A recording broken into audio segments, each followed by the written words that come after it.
Praise Lord everyone, कैसे आप सब? आई होप प्रभु की उपस्थिति में बहुत अच्छे से होंगे। क्या आपके प्रार्थना का जवाब मिला? क्या आप प्रार्थना कर रहे हैं और स्वर्ग से उत्तर आ रहा है? जिस बातों के लिए आप प्रार्थना कर रहे हैं, क्या वो बातें आपके जीवन में पूरी हो रही है? यदि नहीं, तो आज उसी का उत्तर मैं लेके आया। बहुत सारे लोगों ने इस तरीके से प्रार्थना की, अपने अपने तरीके से प्रार्थना की और उनका उत्तर नहीं आया। लेकिन मैं आज आपको एक ऐसी बात को बताने जा रहा हूँ जिसको आप जानेंगे, सुनेंगे और अपने जीवन में लागू करेंगे तो परमेश्वर आपके प्रार्थना का जवाब देगा और परमेश्वर आपके जीवन में एक अद्भुत काम करेगा। मैं आशीष कुमार और ये जो सेशन चल रहा है today's promise with Ashish Kumar, मैं आपका इस प्रोग्राम में स्वागत करता हूं। और जब हम वचन को सुन रहे हैं, सुनने के साथ ग्रहण करें और वचनों के द्वारा अपने वचन के अनुसार अपने जीवन को करेक्ट करें, परमेश्वर आपके जीवन में अद्भुत काम करेगा। आपके प्रार्थनाओं का जवाब तुरंत आएगा। आमीन। परमेश्वर आपको आशीष दे। आइए हम शुरू करते हैं। सबसे पहली बात, हमारा जो परमेश्वर है वो प्रार्थना का जवाब देने वाला परमेश्वर है। वो गूंगा परमेश्वर नहीं है, वो चुप रहने वाला परमेश्वर नहीं है। जब उसके लोग उसे पुकारते हैं, परमेश्वर उत्तर देता है। जब आप पढ़ेंगे भजन संहिता उसकी पुस्तक 138 उसका 3 में, वहां ऐसा लिखा, जिस दिन मैंने पुकारा उस दिन तूने मेरी सुन ली और मुझ में बल देकर हियाव बांधा। हालेलुया। मैं क्यों इस वचन को बता रहा हूं? परमेश्वर तो हमारे प्रार्थना को सुनता है, लेकिन तब सुनता है जब हम प्रार्थना करते हैं। जो व्यक्ति प्रार्थना में नहीं बढ़ सकता है वो कहीं नहीं बढ़ सकता है। इसलिए अगर आप चाहते हैं कि परमेश्वर आपके सुने तो आपको बोलना पड़ेगा, आपको प्रार्थना करना पड़ेगा। जो व्यक्ति प्रार्थना नहीं करता और ये उम्मीद रखता है कि मेरे जीवन में परमेश्वर बड़े बड़े कामों को करेगा, तो यह असंभव है। आप अपनी बाइबल उठा के देख ले, जहां भी प्रार्थना किया गया वहां असंभव बातों को संभव किया गया। और जो प्रार्थना नहीं करता है, यूजुअली जो परमेश्वर की योजना है उसके जीवन में पूरी होती है, लेकिन बार बार वो परमेश्वर की योजनाओं को अपने जीवन में तोड़ देता है। आमीन। इसलिए वी मस्ट प्रे। आपको प्रार्थना करना बहुत बहुत बहुत जरूरी है, क्योंकि आप जब प्रार्थना करते हैं परमेश्वर उन्हीं शब्दों को लेकर उसे पूरा करता है। Hallelujah. God is waiting to hear our prayer and fulfil it. वो चाहता है हमारी प्रार्थनाओं को सुनना और उसे पूरा करना चाहता है। अगर आप चाहते हैं आपके जीवन में परमेश्वर अद्भुत काम करे, तो आपको प्रार्थना करना शुरू करना होगा। बिना प्रार्थना के कुछ नहीं हो सकता। हालेलुया। आइए एक और वचन देखें। बाइबल बताती है भजन संहिता उसका 91 अध्याय उसका 15 पद, जब वह मुझे पुकारे तब मैं उसकी सुनूंगा, संकट भी मैं उसके संग संग रहूंगा, मैं उसको छुड़ाकर उसकी महिमा बढ़ाऊंगा। हालेलुया। यहाँ पर बाइबल क्या बोल रही है? 3 चीजें मैं आपको बताना चाहता हूँ। जो प्रार्थना करने वाला व्यक्ति है उसके जीवन में क्या क्या होगा परमेश्वर की ओर से, ये परमेश्वर का एक वायदा है। क्या होगा? सबसे पहली चीज, जो व्यक्ति प्रार्थना करता है परमेश्वर उनके साथ ये काम करते। पहला चीज, परमेश्वर उनकी प्रार्थनाओं को सुनता है। आमीन। मैंने पहले बताया कि हमारा परमेश्वर बहरा परमेश्वर नहीं है। हम और आप अनसुना करते हैं परमेश्वर की आवाज को या लोगों की प्रार्थनाओं को, लेकिन हमारा जो परमेश्वर है ये हमारी प्रार्थनाओं को कभी भी अनसुना नहीं करता, वो हमारी प्रार्थनाओं को सुनता है। तो ये एक साइन है कि जो व्यक्ति परमेश्वर के से प्रार्थना करता है परमेश्वर की प्रार्थना को सुनता है। दूसरा चीज मैं आपको बताना चाहता हूँ, जो भी व्यक्ति प्रार्थना करता है, लगातार प्रार्थना में बने रहता है, लगातार प्रार्थना करता है, परमेश्वर उसके संग संग चलता है, परमेश्वर के संग संग रहता है। और वो व्यक्ति यदि अपने कारण संकट में या पाप में किसी चीज में पड़ा है, तो बाइबल बताती है परीक्षा में पड़ा है, तो परमेश्वर उन्हें वहां से छुड़ाता है, वहां से निकाल कर अलग करता है। किनको? जो प्रार्थना करने वाले लोग हैं उनको। और तीसरी चीज, जो व्यक्ति प्रार्थना करता है परमेश्वर उसकी महिमा को बढ़ाता है। हालेलुया।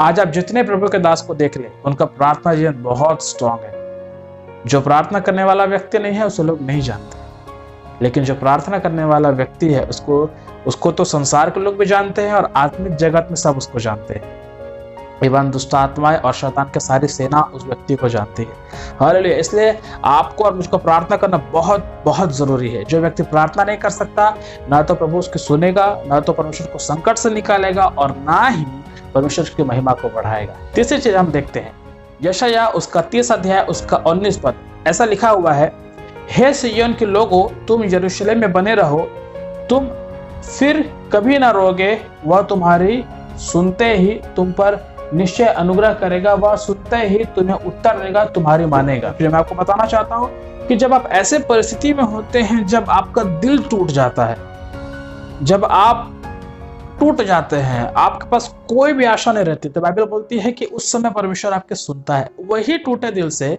उसी उस रोते उस आंसू के साथ जब आप परमेश्वर के सामने जाते हैं तो परमेश्वर क्या बोलता है कि तुम अब कभी नहीं रोओगे। हालेलुया।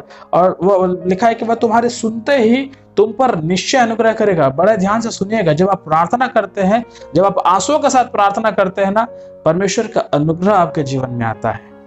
हालेलुया। आपके प्रार्थना का जवाब अनुग्रह के साथ आता है।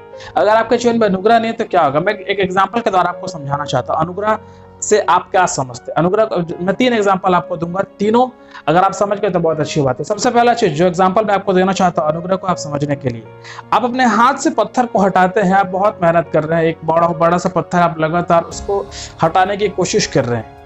ये मैनुअल बिना प्रार्थना का व्यक्ति ये करता है, बहुत मेहनत करता है, लेकिन उसी पत्थर को हटाने के लिए आप जेसीबी का यूज करते हैं। आमीन। जब आप प्रार्थना करते हैं, इट्स कॉल्ड अनुग्रह। जब आप प्रार्थना करते हैं, एक बड़े पत्थर को एक जेसीबी के अंदर बैठ के आप काम आप ही कर रहे हैं, लेकिन जो जेसीबी का काम है वो अनुग्रह के द्वारा होता है। कहने का मतलब यह है कि जो काम आप अपने मैनुअली नहीं कर पा रहे, शरीर से नहीं कर पा रहे, उस काम को आप अनुग्रह के द्वारा कर सकते हैं। दूसरा एग्जांपल मैं आपको देता हूँ। मॉल्स में जाते हैं, कहीं जाते हैं, वहां पे सीढ़ियां भी होती हैं और एस्केलेटर्स भी होते हैं, तो आप क्या करते हैं? आप सीढ़ियों पे नहीं चढ़ते। एक नॉर्मल जो साधारण व्यक्ति है वो सीढ़ी को चढ़कर ऊपर जाएगा, लेकिन जहां अनुग्रह आपके जीवन में होता है, आप उस एस्केलेटर पर चलते हैं। हालेलुया। आप खड़े, आप चल तो रहे हैं, लेकिन आपकी जो ऊपर जाने की जो स्पीड है वो बढ़ जाती है। तीसरा एग्जाम्पल मैं आपको देता हूँ, ये मेरे जीवन का एग्जाम्पल है कि जब मैं 8th स्टैंडर्ड में था, तब मैंने एग्जाम दिलाया, और एग्जाम दिलाने के बाद ऐसा हुआ कि एक सब्जेक्ट में मैं फेल हो गया, लेकिन वहां पे लिखा था, उसमें कुछ नंबर की मुझको जरूरत थी, और वहां पे ऐसा लिखा है, वो नंबर को टीचर ने दे दिया, और वहां पे लिखा पास बाय ग्रेस। तो मैं आपको क्या बताना चाह रहा हूँ? मैं आपको बताना चाह रहा हूँ कि जो काम आप शरीर में नहीं कर सकते हैं, जब आपके जीवन में परमेश्वर का अनुग्रह आता है, आप प्रार्थना के माध्यम से उस अनुग्रह को अपने जीवन में ला सकते हैं, और उस अनुग्रह के द्वारा ही उस काम को आप फिनिश कर सकते हैं। परमेश्वर का अनुग्रह इतना पावरफुल है। आमीन। और ये अनुग्रह तभी आएगा जब आपके जीवन में प्रार्थना होगी, वो भी आंसुओं के साथ। जब आंसुओं के साथ एक व्यक्ति प्रार्थना करता है, वो प्रार्थना बहुत पावरफुल होती है। परमेश्वर, वो स्वर्ग को हिलाने वाली प्रार्थना होती है, वो नरक को हिलाने वाली प्रार्थना होती है। आमीन।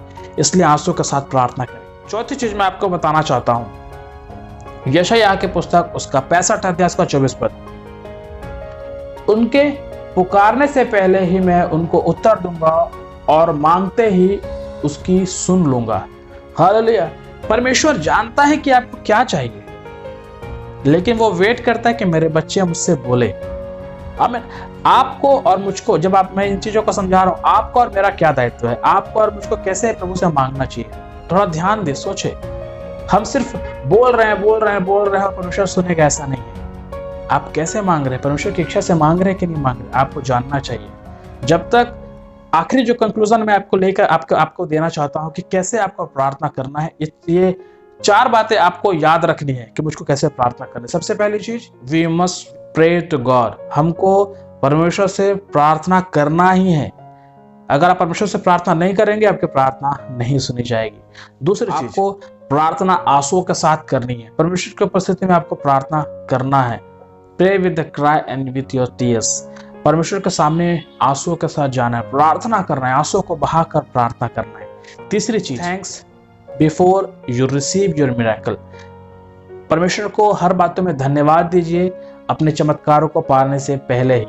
जो आप चाहते हैं कि आपके जीवन में परमेश्वर करे, उन बातों को आज ही धन्यवाद के साथ धन्यवाद के साथ आप प्रार्थना करें कि परमेश्वर कल आप मुझको ये देने जा रहे हैं, इसके लिए मैं आज उसके लिए धन्यवाद करता हूँ। यदि आप बीमार हैं, आप उसे कहें, प्रभु तू मुझे चंगाई को दे रहा है, इसके लिए मैं तुझे धन्यवाद करता हूँ। तो सबसे पावरफुल चीज है।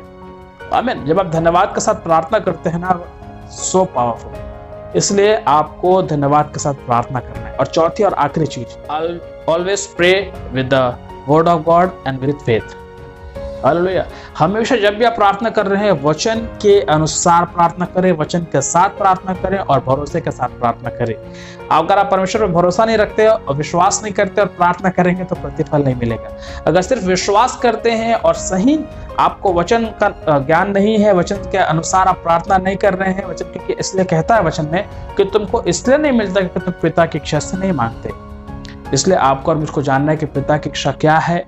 मैं आपको उत्साहित करता हूँ, वचन के अनुसार प्रार्थना करें और विश्वास रखें कि परमेश्वर आपके जीवन में करेगा। ये सिंपल चीज है, 4 बातें बहुत साधारण बातें हैं, लेकिन आप और मैं जब इसे समझते हैं, उसके अनुसार जब प्रार्थना करेंगे, मैं विश्वास करता हूं परमेश्वर आपके जीवन में एक अद्भुत काम को करेगा।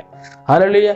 यदि ये मनन आपको अच्छा लगा तो जरूर आप कमेंट बॉक्स पर अपने राय को लिख सकते हैं, और अपने और भी कोई क्वेश्चन हो, कोई प्रश्न है तो उसमें आप जरूर लिखें, और इस वीडियो को शेयर करें ताकि और भी लोग जिनकी प्रार्थना अब तक नहीं सुनी गई है वो लोग प्रार्थना करें और प्रभु की उपस्थिति में बने रहें। आमीन। परमेश्वर आप सबको आशीष दे। आइए छोटी सी दुआ करें और उसके बाद फिर धन्यवाद प्रभु, आपका अनुग्रह, आपकी दया के लिए धन्यवाद करते हैं प्रभु जी। और मेरे प्यारे पिता, हर एक व्यक्ति प्रार्थना तो कर रहा है लेकिन उनकी प्रार्थना नहीं सुनी जा रही है प्रभु। हम प्रार्थना करते हैं मेरे प्यारे पिता, तो उनके अपराधों को, पापों को क्षमा कर, अपने लौसुदों को शुद्ध पवित्र कर, और प्रार्थना करने वाली आत्मा को दे, तुझ पर भरोसा करने वाली आत्मा को दे। तू हर एक को सिखा कि कैसे प्रार्थना करना है। रोमियो 8 अध्याय के अनुसार आत्मा आहें भर भर कर प्रार्थना करना सिखाती, ऐसी आत्मा को इनके जीवन में भेज प्रभु। और जो मेरे प्यारे पिता, आपका अनुग्रह इनके जीवन में होगा, इनके जीवन में बदलाव आएगा। हर एक को प्रार्थना करने वाली आत्मा को दे, सही से प्रार्थना करें, और इनके प्रार्थना का जवाब जो रुका हुआ है यीशु के नाम से आने के लिए हम प्रार्थना करते हैं। आज ही इनके प्रार्थनाओं का जवाब मिलने के लिए हम यीशु के नाम से घोषणा करते हैं। धन्यवाद ऐसा करने के लिए। सारा आदर महिमा आपको देते हैं यीशु के नाम में, आमीन। परमेश्वर आपको आशीष दे। Be in Christ and be the change. God bless you.